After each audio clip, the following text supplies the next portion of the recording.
اعوذ باللہ من الشیطان الرجیم بسم اللہ الرحمن الرحیم. عزیز طلبہ و طالبات السلام علیکم ورحمۃ اللہ وبرکاتہ. آج میں پھر آپ کے سامنے حاضر ہوا ہوں. کلاس 8 سوشل سائنس کا جو ٹاپک ہے رولنگ دا کنٹری سائڈ، یہ ہم پڑھ رہے ہیں. اس کا ایک اور کلاس لے کر میں آپ کے سامنے حاضر ہوا ہوں. تو آج ہم پڑھیں گے جو کلرس ہے. ہم نے پچھلے لیسن میں پڑھا تھا کہ does colour have a history, کیا رنگ کی کوئی کہانی ہوتی ہے، اس کی بھی کوئی تاریخ ہوتی ہے. اس میں ہم نے 2 پرنٹس کا ذکر کیا تھا. ایک قلم کاری پرنٹ تھا جو انڈین کے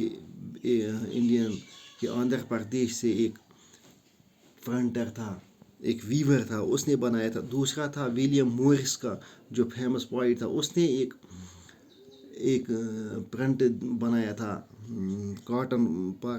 تو اس میں ہم نے پڑھا تھا کہ 2 چیزیں یکس مشترکہ تھی ان دونوں پرنٹس میں. وہ یہ تھا کہ دے یوزڈ بلو کلر، انہوں نے بلیو کلر کا استعمال اس میں کیا تھا دونوں پرنٹس میں. تو آج ہم پڑھیں گے انڈیگو کے بارے میں. انڈیگو جو ایک کلر ہے اس کے بارے میں ہم پڑھیں گے کہ ہندوستانی انڈیگو دنیا میں کتنی مشہور تھی، اس کی خصوصیت کیا تھی اور یہ کن علاقوں میں اگائی جاتی تھی. Why the demand for Indian Indigo. یہ جو ہندوستان میں اگائی جانے والی انڈیگو تھی، دنیا کے باقی حصوں میں بھی انڈیگو اگائی جاتی تھی، اس کی کاشت ہوتی تھی. لیکن جو ہندوستانی انڈیگو تھا، انڈین انڈیگو ہے، اس کی مانگ زیادہ کیوں تھی؟ دا Indigo plant grows primarily in the tropics. جو انڈیگو پلانٹ ہے، اس کی جو کاشت ہوتی ہے وہ ٹراپیکل ایریاز میں ہوتی ہے. جو سراؤنڈنگ ٹراپیکل ایریاز ہے، یعنی ٹراپک آف کینسر ہے، اس کے ارد گرد کے جو علاقے ہیں ان میں ہوتی ہے. بائی دا 13th century، اگر ہم 13ویں صدی کی بات کریں، Indian Indigo was being used by cloth manufacturers in Italy. جو انڈین انڈیگو تھی یہ اٹلی میں استعمال ہوتی تھی. جو اٹلی کے جو ویورز تھے، جب وہ ان کا کلا تیار ہوتا تھا تو وہ اس پر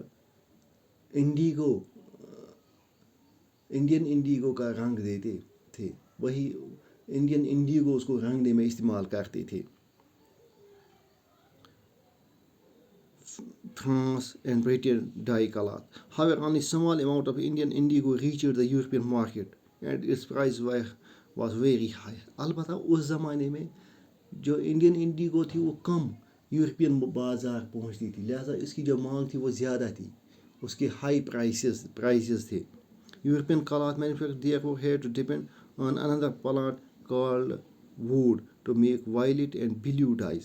یہ یورپین ویورس تھے، کلاتھ مینوفیکچررس تھے، انہیں اب دوسرے پلانٹ پر جس کو ووڈ کہا جاتا تھا، جس کا رنگ وائلٹ ہوتا تھا، وائلٹ اور بلیو ہوتا تھا، وہ استعمال کرتے تھے. Being a plant for the temperate zones. یہ جو پلانٹ تھا وہ ٹیمپریٹ زون کا تھا. یعنی ٹیمپریٹ زون وہ ہوتا ہے جو یہاں پر معتدل آب و ہوا ہو، جہاں پر نہ زیادہ سردی ہو نہ زیادہ گرمی ہو. Woad was more easily available in Europe. جو ٹیمپریٹ زون میں اگایا جاتا تھا ووڈ، تو یہ یورپ میں آرام سے اگتا تھا، وہ یورپ میں آرام سے پایا جاتا تھا. It was grown in northern Italy. Woad northern Italy میں اگایا جاتا تھا، southern France and in parts of Germany and Britain. Germany کے کچھ علاقوں میں اور برطانیہ کے کچھ علاقوں میں اس کی کاشت ہوتی تھی. Worried by the competition from Indigo Indigo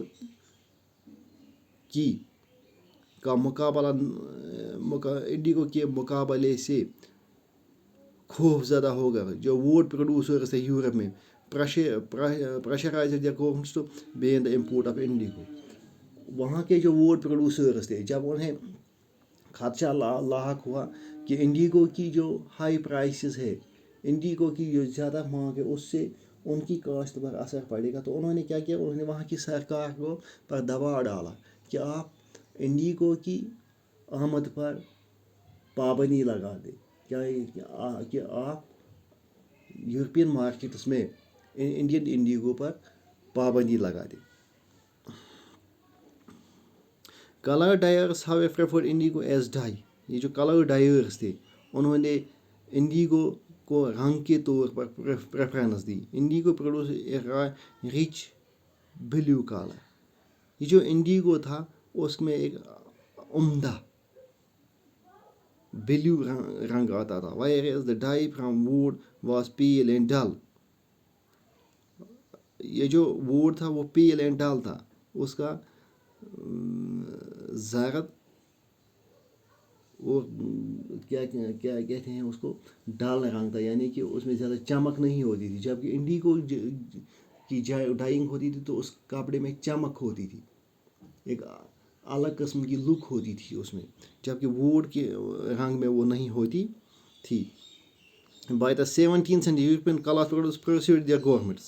اگر 17ویں صدی کی بات ہم کریں, جو یورپین پروڈیوسرس تھے انہوں نے اپنی حکومت کو منایا to relax the ban on indigo import, کہ آپ یہ جو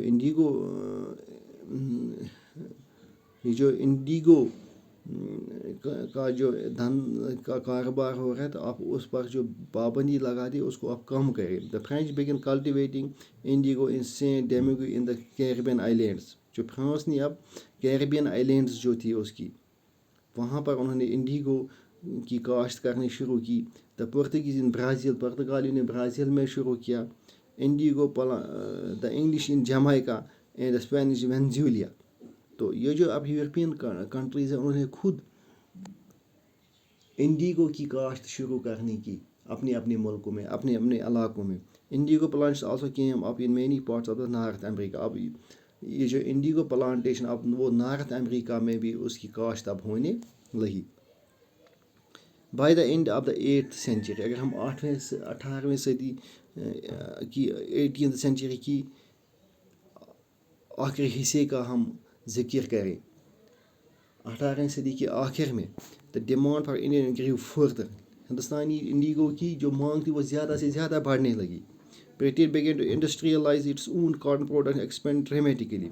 اب جب برطانیہ میں صنعت کاری ہوئی, زیادہ سے زیادہ صنعتیں وجود میں آئی, زیادہ سے زیادہ فیکٹریز وجود میں آئیں, تو انہوں نے کیا کیا, انہوں نے ان کی جو کاٹن پروڈکشن ہے اس میں اضافہ ہوا. وہاں پر زیادہ سے زیادہ کاٹن کلاتھس وہ مینوفیکچر کرنے لگے. Creating an enormous new demand for colour dyes. اس سے کیا ہوتا ہے کہ اس سے زیادہ سے مانگ بڑھنے لگی کہ ڈائز کی, رنگوں کی, کہ زیادہ سے زیادہ رنگ ہمیں چاہیے ان کپڑوں کو رنگنے کے لیے. Its existing supplies from the West Indies America collapse for a variety of reasons. اس کی جو سپلائی تھی جو ویسٹ انڈیز سے آتی تھی یا امریکہ سے, وہ اچانک ختم ہو گئی بٹوین 1789. اگر 1783 اور 1799 کی بات کریں, 89 کی بات, the production of indigo in the world fell by half. دنیا میں جو انڈیگو کی جو پروڈکشن تھی وہ تقریباً نصف ختم ہو گئی, نصف اس میں اب یہ نصف ہی رہ گئی. Colour dyes in Britain now display looked for new source of indigo supply. اب جو برطانیہ کے جو کلر ڈائرس تھے وہ ادھر ادھر دوسری جگہوں پر انڈیگو کی تلاش میں نکلنے کہ اب ہم یہ انڈیگو کہاں سے حاصل کریں, from where could this indigo be produced. یہ جو انہیں انڈیگو چاہیے تھی اپنے کپڑوں کو رنگنے کی, وہ کہاں سے آتی. اس سے آگے ہم کل پڑھیں گے. خدا حافظ.